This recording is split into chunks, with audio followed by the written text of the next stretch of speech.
یہ حال ہے کہ ہم جتنی بھی توبہ کرتے ہیں، جس قدر بھی استغفار پڑھتے ہیں، اس کو ایک وظیفہ سمجھ کے پڑھ لیتے ہیں، بھئی یہ بھی اچھا ہے، برکت سے خالی نہیں۔ لیکن توبہ کا حقیقی مفہوم یہ ہے کہ انسان اپنا محاسبہ کرے، اپنی پچھلی ساری زندگی اپنی آنکھوں کے سامنے لائے۔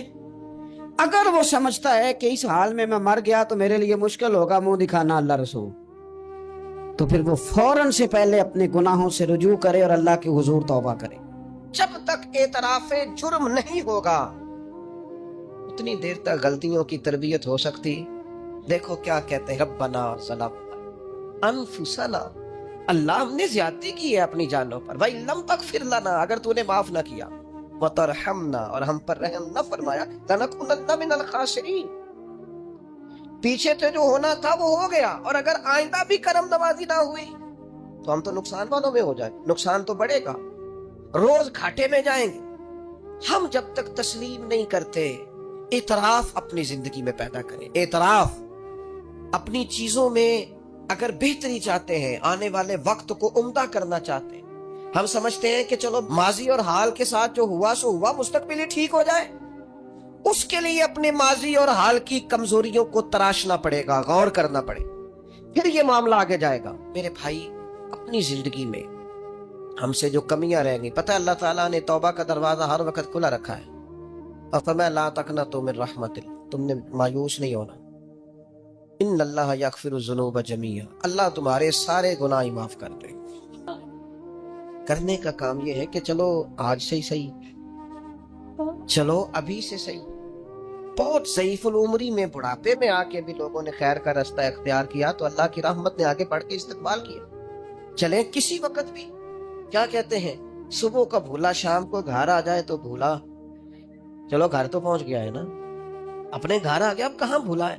تو اپنی کوتاہیاں، اپنی غلطیاں، برے بندے نو لبن ٹریا جاگتے ملیا نہ کوئی، اپنے اندر چاہتی پائی تے میں تھوں برا نہ کوئی، اپنی کمزوریاں تلاش کریں، ان کے لیے اپنے آپ کو کٹہرے میں کھڑا کریں، اپنے آپ سے سوال جواب کریں، اپنے ساتھ گفتگو کریں۔ میں نے اپنی زندگی میں کچھ ایسے لوگوں کو دیکھا، کچھ ایسی شخصیات سے میرا پالا پڑا، وہ بڑے لوگ تھے، عظیم لوگ تھے، لیکن ان کے پاس بیٹھ کر اندازہ ہوا کہ وہ جو ہے نا، وہ اپنے آپ کو نہیں سمجھتے، وہ جو ہیں وہ نہیں۔ حضرت شیخ سعدی رحمۃ اللہ نے لکھا ہے کہ ایک بزرگ خانہ کعبہ میں حج کے موقع پر گئے ہوئے تھے، تو کہتے ہیں خیمے میں سویا تھا تو کسی کے تڑپ کے رونے کی آواز آئی، یا اللہ مہربانی کرنا قیامت میں رسوا نہ کر۔ تو کہتے ہیں میں تو تسلی دینے کے لیے اٹھ کے باہر گیا کہ پتہ کروں کون ہے، اور جب میری جا کے ملاقات ہوئی تو میرے پیروں تلے زمین نکل گئی، یہ تو بغداد کے عبد القادر جیلانی ہے۔ آپ کسی بھی شخص کو پڑھ لیں گے، جو آج کل دعوے ہیں نا لوگوں کے، میں یوں کر دیتا ہوں تو میں یہ، ہمارے بزرگوں کے یہ دعوے، وہ جہاں بھی ملیں گے رب کے عاجز بندے ہی ملیں گے، وہ جہاں بھی میسر آئیں گے وہ اللہ کے عاجز بندے ہو کے ہی میسر آئیں گے۔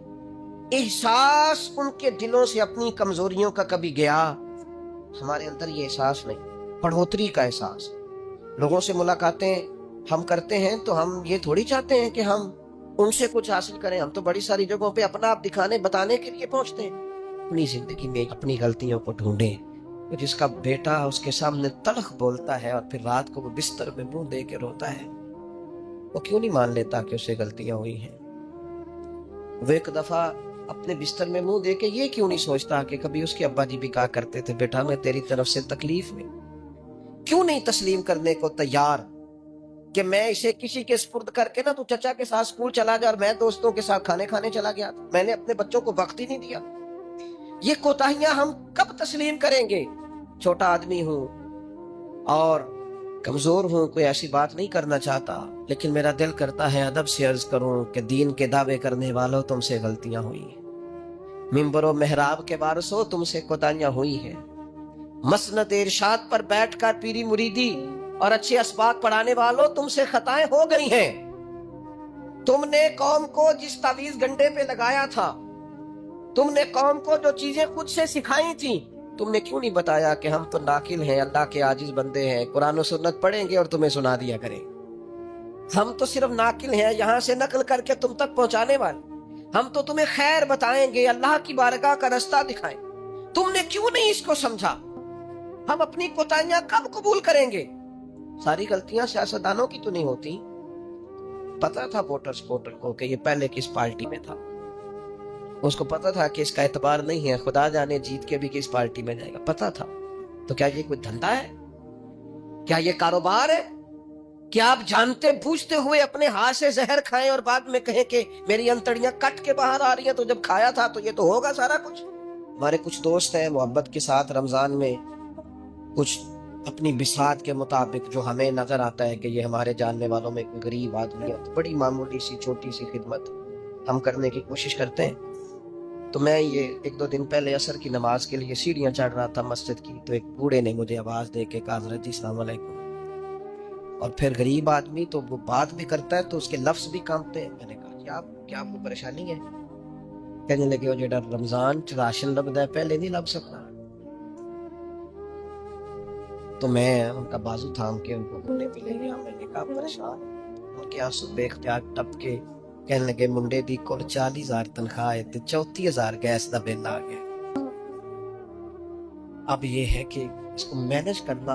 اقبال نے کہا تھا تو خالق و مالک ہے مگر تیرے جہاں، اللہ کی بارگاہ میں مالک تو قادر و عادل ہے مگر تیرے جہاں میں ہے تلخ بہت بندہ مزدور کے اوقات۔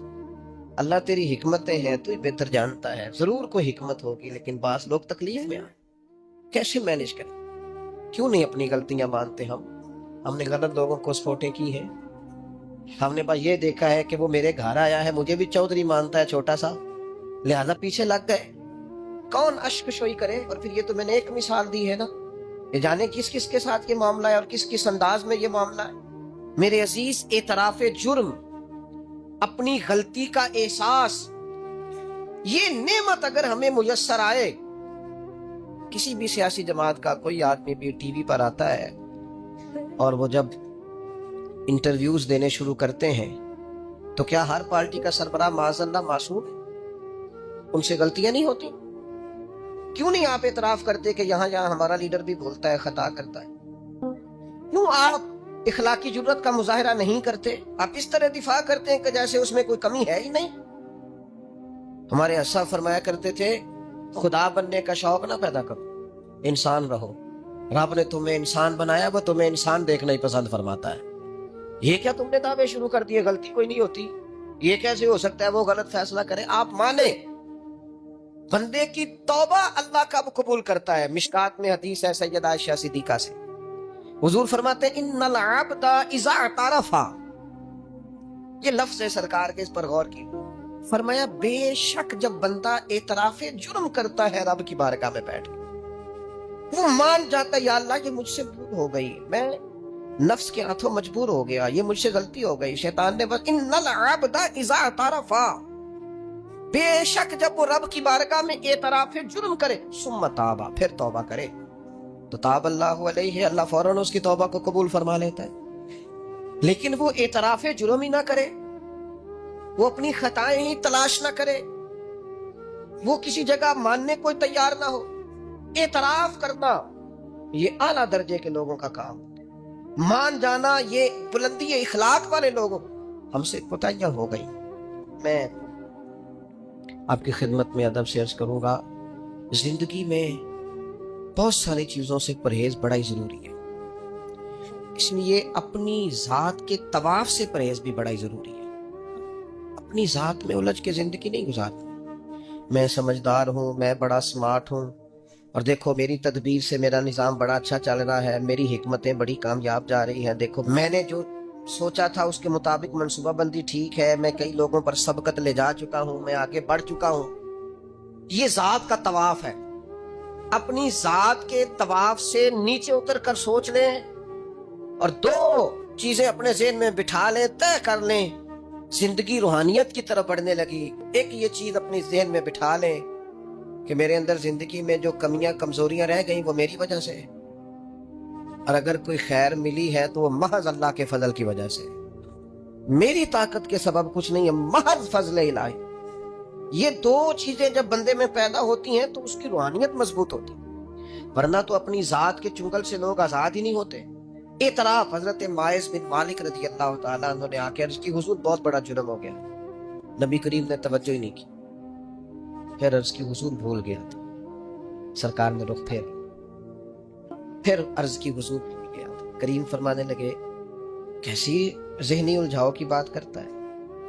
پھر فرمایا دیکھو محسوس کرو، ہوش میں تو ہے۔ اس کی حضور مہربانی کرتے ہیں، یہ جو احساس ندامت ہے سونے نہیں دیتا، کرم نوازی کرے۔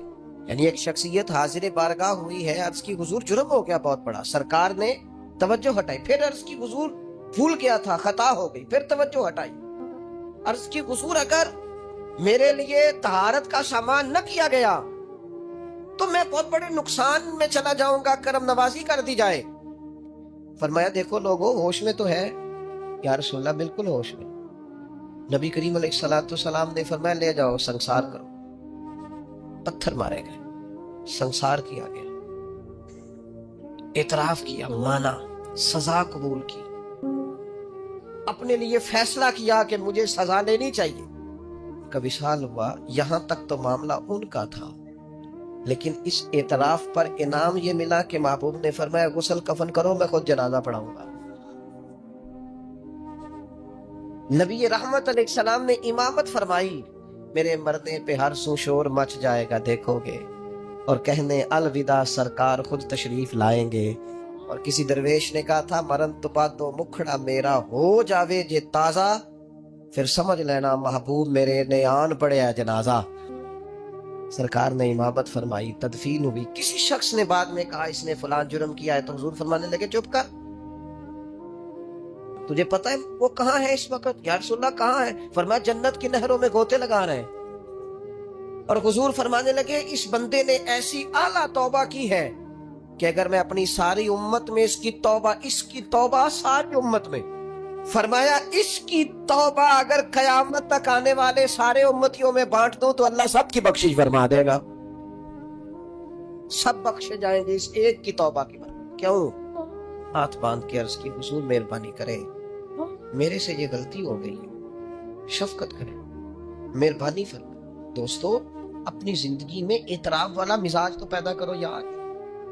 اپنی زندگی میں جو لوگ اپنی غلطیاں ماننا شروع کر دیتے ہیں وہ ایک فائدہ اپنے ساتھ کرتے ہیں اور ایک اپنی آنے والی نسل کے ساتھ فائدہ کرتے ہیں۔ ان کو پتہ چلتا ہے کہ ہمارے بزرگ ہمیں یہ کہہ رہے ہیں، ہمارے والدین کہ بیٹا یہاں میں بھول گیا تھا اور میری اس غلطی کی بنیاد پر مجھے یہ نتائج بھگتنا پڑے، اور بہت ساری چیزوں پر میں بہت سارے لوگوں سے پیچھے رہ، یہ خطا نہ کرنا زندگی میں۔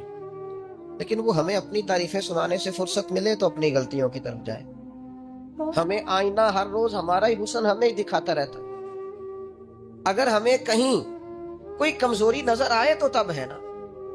صوفیاء کرام کے سرخیل ہیں حضرت مجدد الفسانی رحمت اللہ علیہ، تو شیخ سے کسی نے کہا خوش بخت انسان کون ہوتا ہے؟